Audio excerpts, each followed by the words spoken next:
Often I had people who'd come out and join me and paddle, people I've never met before.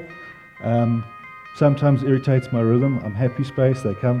But most times it actually was quite enjoyable. The reason he's in Cape Town by himself is that he was jilted. A woman, Lucia Green, was coming to join him in St. Helena, and along the way she transferred her affections to the ship's captain.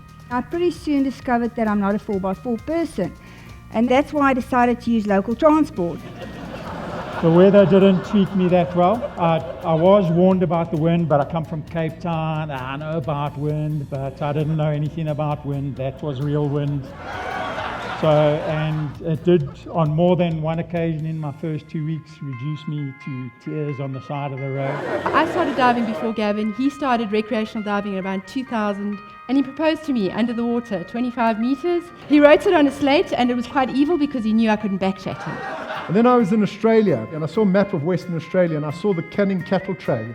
And I looked at them and thought, well, wouldn't that be a wonderful thing to run? We did come close to heat exhaustion on a couple of times, but yeah, we had to just suck it up and just carry on going because there was nobody there. You know, like I said, it's empty for a reason.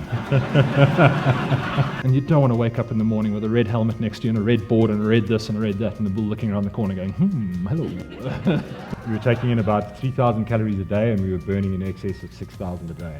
So it was really just a controlled burn, and the idea was to try and get to the end before we died.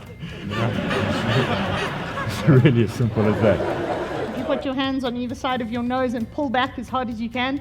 That's what 4Gs feels like. Smiling's almost impossible. It's by far the least attractive you ever looked in your life.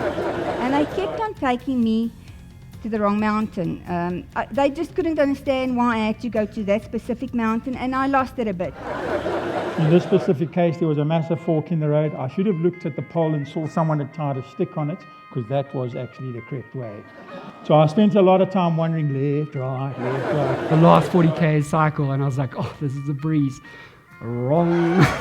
This is America, so even though the water's this deep and I had provincial swimming colours, I was still required to wear my helmet and life jacket at all times. Restarted at the Putney Bridge again the next day and completed it.